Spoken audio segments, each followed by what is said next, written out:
Olá, seja bem-vindo ao nosso curso de NR35. Para quem não assistiu o vídeo anterior, meu nome é Clermont. Estou aqui para darmos continuidade ao nosso curso. No vídeo anterior, falamos da definição de trabalho em altura. Falamos dos objetivos e campo de atuação da norma.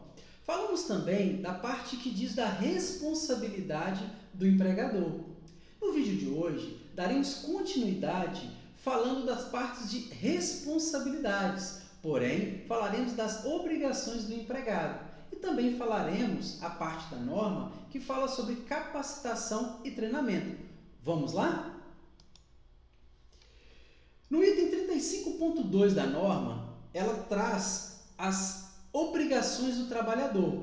Dentre elas, nós temos item A: cumprir as disposições legais e regulamentares sobre o trabalho em altura, inclusive procedimentos expedidos pelo empregador. O que significa isso? Que o trabalhador ele deve cumprir com as exigências da norma. Então, quando ela fala aqui cumprir com dispositivos legais, significa que ele tem que cumprir com o que a norma exige, usando o EPI de forma correta, fazendo a ancoragem de forma correta, observando o que está descrito nas APRs e observando também as condições impeditivas do trabalho em altura. Observe ainda que a norma traz aqui que, inclusive, procedimentos expedidos pelo empregador. Então, na atividade em altura, é importante que, caso a empresa tenha algum procedimento, é importante que se siga esse procedimento.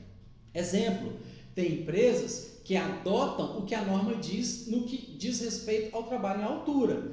Quando se fala em 2 metros, a partir daí vamos tomar todos os cuidados que a norma diz. Mas tem empresa que, por procedimento interno, ela já adota que eu vou adotar aqui no meu trabalho em altura a partir de 1,60 m, a partir de 1,80 m. Então, esse é o procedimento da sua empresa. É importante que a norma ela exige que você siga esses procedimentos expedidos pelo trabalhador, pelo empregador. Colaborar com o empregador na implementação das disposições contidas nessa norma. Colaborar com o empregador significa que você precisa ajudar a implementar as medidas de controle previstas na norma. E aí nós temos uma parte na norma que ela está revogada. É bom salientar que esse revogado aqui não significa que deixou de existir. Na verdade, quando se fala aqui no item C, fala-se sobre direito de recusa. Ou seja, sempre que for constatado algo uma evidência de risco grave e iminente, você pode exercer o seu direito de recusa, comunicando ao seu superior imediato. Lembrando que, a princípio, esse item está revogado na norma, mas não, ele foi, na verdade, retirado da NR35 em seu item 35.2 e levado para a nova NR1. Então, quando houve alteração na norma em 30 de julho de 2019, esse item saiu da NR35 e foi para a NR1, ou seja, continua existindo. O item D diz zelar pela segurança e saúde, pela sua segurança e saúde e das outras pessoas que possam ser afetadas por ações ou omissões do trabalho. Então, zelar pela sua segurança e saúde. Então, o trabalhador ele deve cuidar da sua segurança e saúde, mas também zelar pela saúde e segurança de todas as pessoas envolvidas. Então, ele coloca aqui, e de outras pessoas que possam ser afetadas. Então, quando eu executo um trabalho em altura, é importante que eu verifique aquilo que eu estou fazendo, se o meu trabalho ele não vai prejudicar outras pessoas. Então, a norma pede para que eu zele por mim e pelos outros. Chegamos numa parte da norma, no item 35.3, que vai falar sobre capacitação e treinamento. Quando eu coloquei essa imagem aqui, ela foi simplesmente para nos chamar a atenção que não basta ter o curso de trabalho em altura, não basta eu fazer um curso de NR35. É necessário que eu tenha treinamento específico para cada atividade em altura, ou é necessário que eu tenha treinamento específico para cada equipamento que eu vou utilizar. Exemplo, se eu vou usar uma plataforma elevatória, eu preciso fazer um treinamento de trabalho em altura, porque eu vou fazer uma atividade acima de 2 metros, mas não só o trabalho em altura vai ser suficiente para que eu possa operar uma plataforma elevatória. Então, o que a norma traz nesse item? Que não basta ter um curso de trabalho em altura que eu possa executar qualquer atividade em altura com qualquer equipamento. Não, eu preciso ter o curso de trabalho em altura, mas também preciso ter o treinamento específico daquele equipamento que eu vou utilizar. Em seu item 35.3.1, também revogado pela portaria 915 de 30 de julho de 2019, diz que o empregador deve promover programa para capacitação dos trabalhadores, a realização do trabalho em altura. Ah, esse item foi revogado? Sim, vamos voltar. A princípio, ele foi retirado daqui e levado para a NR1. Onde que eu encontro isso na NR1? Lá no item 1.6.1 diz exatamente o que está aqui, que cabe ao empregador capacitar seus colaboradores. No item 35.3.2 diz que considera-se trabalhador capacitado para trabalhar à altura aquele que foi submetido e aprovado em treinamento teórico e prático com carga horária mínima de 8 horas, cujo conteúdo programático deve se incluir. E aí nós vamos falar o que inclui o treinamento. Mas o que chama atenção aqui? Considera-se trabalhador capacitado para trabalhar à altura. Aquele que for submetido a treinamento teórico e prático. Significa que e com carga horária mínima de 8 horas. Significa que o trabalhador precisa fazer um curso de no mínimo 8 horas, a carga horária pode ser maior, depende do seu empregador, e ele vai receber um certificado do treinamento teórico e prático. Então, o curso de trabalho em altura, ele não pode ser dado somente na teoria, ele tem que ser um curso teórico e prático. Você precisa passar por uma parte prática do treinamento, de como colocar um cinto, de como fazer uma ancoragem, de como utilizar uma linha de vida. Por quê? Porque a norma exige que você tenha, no mínimo, esse conteúdo prático para que você possa ser capacitado em trabalho em altura. Observe que nos slides a seguir, nós vamos falar do conteúdo programático que a norma exige. Como conteúdo programático, a norma traz, no seu item A, normas e regulamentos aplicáveis ao trabalho à altura. Significa que o curso tem que incluir, além da NR35, todas as outras normas que forem aplicáveis à atividade que a pessoa esteja executando. Inclusive, considerar os procedimentos internos, que nós já falamos, inclusive considerar os procedimentos internos da empresa. Item B, análise de risco e condições impeditivas. O trabalhador, ele deve conhecer a análise de risco, ele deve saber identificar quais são os riscos e as condições impeditivas para executar aquele trabalho. Exemplo, chuva, vento, risco de queda, uma condição insegura do trabalho. Então, isso tudo pode ser condição impeditiva para que ele possa realizar o seu trabalho. Riscos potenciais inerentes ao trabalho em altura e medidas de prevenção. Ele precisa conhecer os riscos e quais são as medidas de controle e prevenção. É importante que ele conheça muito bem as medidas de prevenção e de controle. Por quê? Lembrando, a norma ela vem para evitar que o trabalhador sofra queda durante a sua atividade em altura. Então é importante que a gente faça essa avaliação, que a gente conheça quais são os riscos potenciais e quais são as medidas de controle e de prevenção para queda.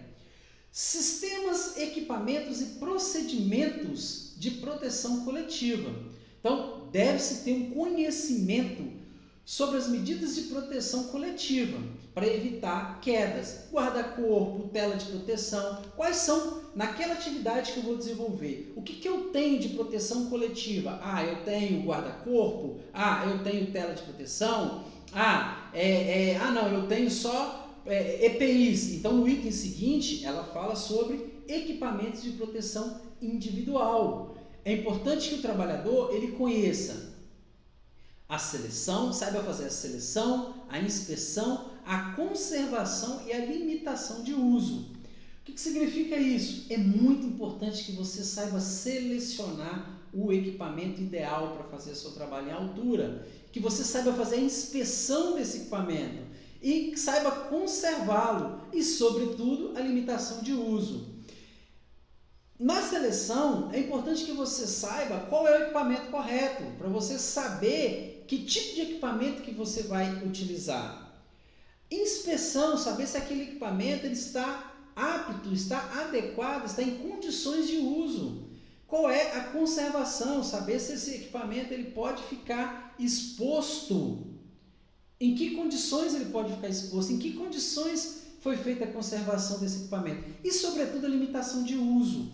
A limitação de uso é importante até frisarmos sobre isso. Por quê? Utilizar um equipamento inadequado, ou seja, selecionado de forma errada, inspecionado de forma errada e com um uso mal feito, você pode sofrer acidente. Então, a norma ela traz para você sempre buscando evitar a queda. Então, temos que evitar a queda do trabalhador.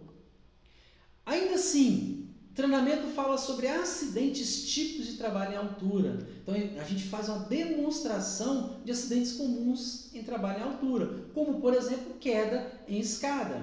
Porque quando se fala em acidente de trabalho em altura, muitas vezes o trabalhador ele se preocupa com condições altas. Então, quando eu falo, por exemplo, eu vou fazer uma manutenção num prédio, aí sim, ele vai se preocupar com todo o aparato de segurança, linha de vida, cinto, às vezes não, mas às vezes sim, ele vai se preocupar com o cinto, com talabarte, com linha de vida, condições do andaime. Por quê? Porque ele está falando um prédio aí de 10 andares. Agora, ele vai fazer uma manutenção no telhado da sua casa. Muitas vezes ele não está preocupado com o risco de acidente. E aí é que acontecem grandes acidentes. Por quê? Porque se você estiver a uma altura devidamente seguro, o acidente ele pode acontecer. Mas o risco de queda vai ser menor, uma vez que você está bem equipado. Lembrando, observando, fazendo a seleção correta, fazendo a inspeção correta e verificando a limitação de uso daquele equipamento. Então, sim, você pode evitar alguns acidentes. E acidente em altura, muitas vezes, ele é fatal. Então, temos que tomar cuidado. O treinamento ainda traz condutas de emergência, incluindo noções e técnicas de resgate e primeiros socorros. Então, a gente aborda noções de técnicas e primeiros socorros no treinamento. Lembrando, não é um treinamento de socorrista, você não vai sair desse treinamento como um socorrista. São noções de primeiros socorros que a gente aborda no treinamento. No seu item 35.3, também revogado, a norma ela fala sobre o empregador deve realizar treinamento periódico bienal e sempre que ocorrer quaisquer das situações abaixo. Então ele traz aqui quatro letras, A, B, C e D, onde ele fala de algumas condições que você precisa, em qualquer uma delas, você precisava renovar o treinamento. Mas foi revogado, significa que eu não preciso renovar o treinamento? Vamos lá. O empregador deve realizar treinamento periódico bienal. Vamos falar disso lá na frente. Vamos focar só nessa parte aqui. Sempre que ocorrer quaisquer uma das seguintes situações: mudança no procedimento, condições ou operações de trabalho. Evento que indique a necessidade de um novo treinamento. retorno e afastamento do trabalho por um período superior a 90 dias. Observe que isso está, a princípio, revogado por essa norma. Mudança de empresa. Então, mudança de empresa. Vou voltar. Vamos lá, mudança no procedimento. Então, sempre que houver mudanças bruscas no procedimento de trabalho, é importante que você treine o trabalhador novamente, é importante que o trabalhador passe por um treinamento novamente. Por quê? Porque houve mudança no procedimento de trabalho. Uma vez que houve mudança, ele precisa ser treinado nesses novos procedimentos. Evento que indique necessidade de novo treinamento. Hoje, se você observar, está aqui como revogado. Porém, esse item ele foi levado para a NR1 em seu item 1.6.1.2, onde ela diz exatamente o que nós estamos falando dessas 4 letras aqui. Esse item B, evento que indique a necessidade de novo treinamento, ele foi levado para um item B da NR1, dizendo que, em caso de ocorrência de acidente grave ou fatal, é necessário que se faça um novo treinamento. Já o item C, que eu falei aqui, retorno ao afastamento superior a 90 dias. Esse item, de fato, ele foi alterado, então não é mais um período de 90 dias, e sim 180 dias. Então, agora, em caso de retorno e afastamento superior por um período de 180 dias. Então, 180 dias. Mudança de empresa. Isso foi revogado. Então, isso não foi para a NR1. O que significa isso? Que o treinamento de trabalho em altura, quando eu mudava de empresa, eu precisava refazê-lo. Hoje não. Eu consigo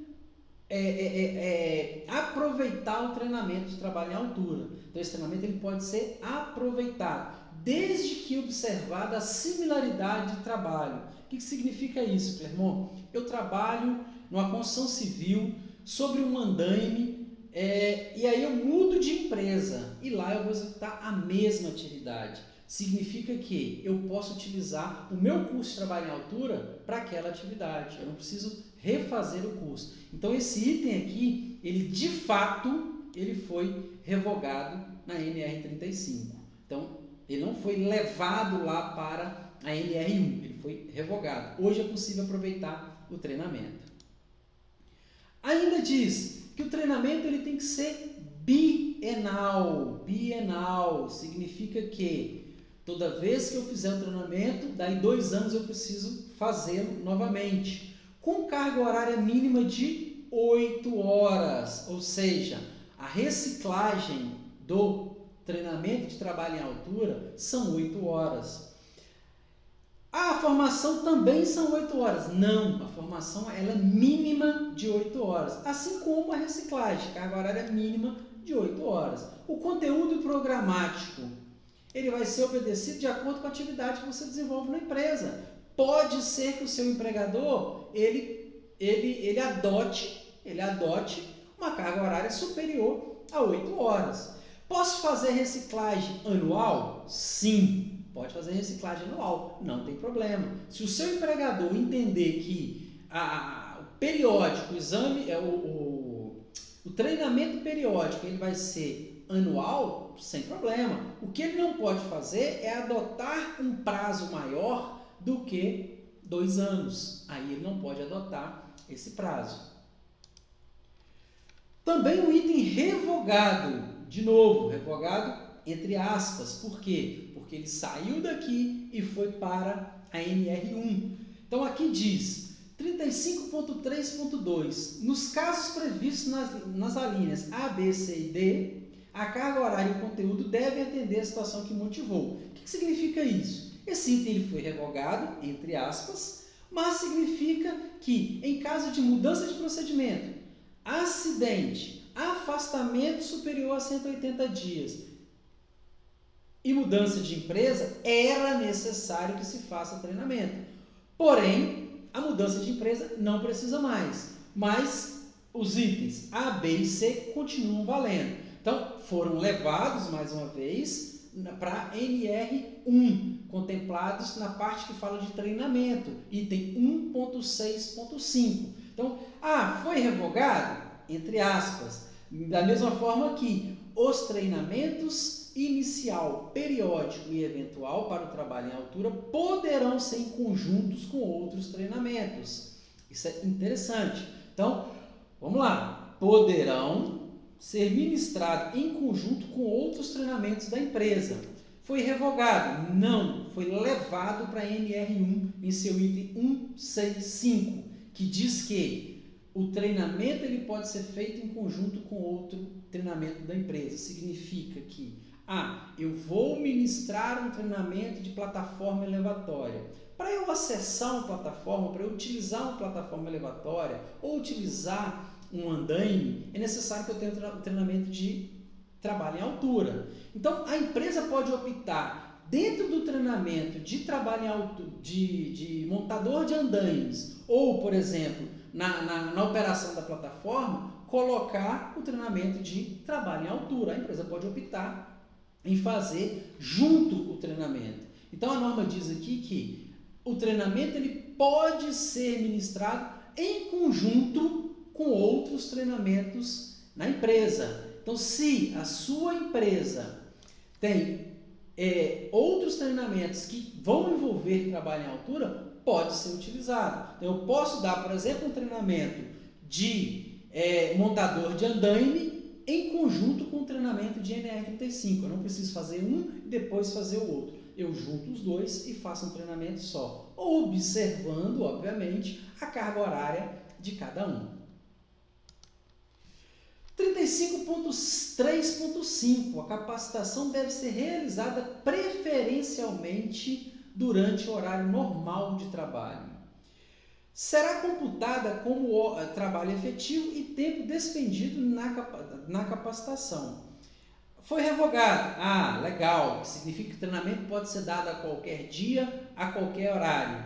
Significa que eu não sou mais, a empresa não é mais obrigada a pagar as horas de treinamento desse trabalhador. Pagar, folgar, aí, de acordo com cada empresa.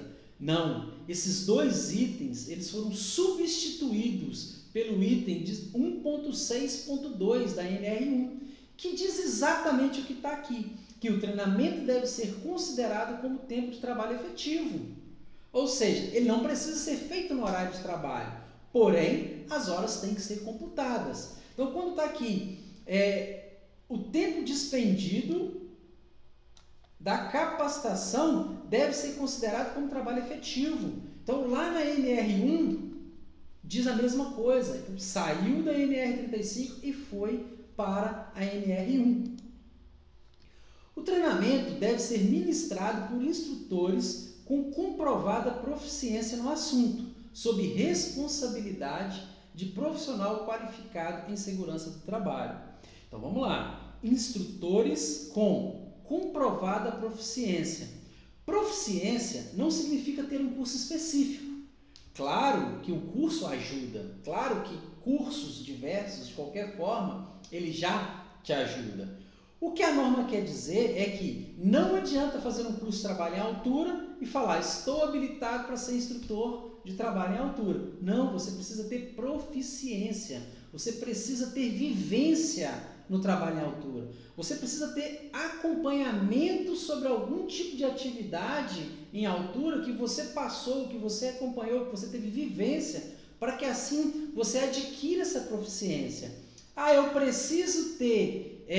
a norma também não fala que a pessoa precisa ser formada em segurança do trabalho, ela não precisa ser engenheiro de segurança, ela não precisa ser técnico de segurança. O que a norma fala é que você precisa ter comprovada proficiência. Mais uma vez, é lógico que um curso de técnico de segurança, é lógico que um curso de trabalho em altura, um curso de resgate técnico vertical, um curso de bombeiro civil, é lógico que tudo isso conta para você, para ajudar você a adquirir a proficiência.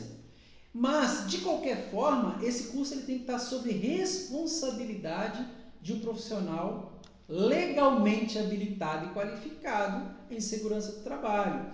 Qualificado de segurança do trabalho, aí sim estamos falando do técnico de segurança, estamos falando do engenheiro de segurança. Então é importante que esse curso, além de eu ter um instrutor que tenha que ter proficiência, ele tem que estar sob responsabilidade de um profissional da área de segurança do trabalho. Ao término do treinamento, deve ser emitido certificado contendo o nome do trabalhador, conteúdo programático, carga horária, data, local de realização do treinamento, nome e qualificação dos instrutores e assinatura do responsável. Foi revogado esse item pela portaria de 30 de julho. Mais uma vez, revogado não, levado para a NR1, que diz a mesma coisa e ainda acrescentou que o trabalhador precisa assinar o certificado. Então, além de tudo que nós falamos aqui, tudo que nós lemos aqui, é importante que o certificado ainda tem que vir com local para o trabalhador assinar. Então, além de tudo que está aqui, o trabalhador ainda precisa assinar o certificado. O certificado deve ser entregue ao trabalhador e uma cópia arquivada na empresa, revogado pela portaria. A cópia do certificado arquivado na empresa poderá ser em arquivo eletrônico ou digital. De novo, foi revogado da NR35 e inserido na NR1 em seu item 1.6.3. Então lá diz a mesma coisa, que a empresa deve entregar o certificado ao trabalhador. E também diz que a empresa não precisa ter esse certificado físico. Ela pode ter o certificado digital. Então ela precisa manter, por uma questão de fiscalização, ela precisa manter uma cópia desse certificado. Mas que o certificado físico, ele deve ser entregue ao trabalhador. Então, entregar ao trabalhador. O certificado precisa, e a cópia arquivada na empresa. Pode ser em formato digital. A capacitação será consignada no registro do empregado. Também, aqui aparece como revogado, mas foi inserido no item 1.6.4. Esse assunto aqui, nós vamos falar na nossa próxima aula, que além de todo o treinamento, eu preciso fazer alguns exames específicos para o registro do colaborador. Aí sim, eu digo que ele está habilitado. Então, na próxima aula, no nosso próximo vídeo, nós vamos falar sobre esse registro na ficha do trabalhador. Bem, pessoal, a aula de hoje, nós completamos o item que falava sobre as responsabilidades. Agora sabemos que tanto a empresa quanto o trabalhador, ele tem as suas responsabilidades. Falamos também da capacitação e treinamento, bem como o conteúdo programático do curso. Então esse foi o nosso curso de hoje. Fique ligado em nossas aulas, assistam aos nossos vídeos, revejam os vídeos e, em caso de dúvida, estamos à disposição para ajudá-los. Um forte abraço e até a nossa próxima videoaula.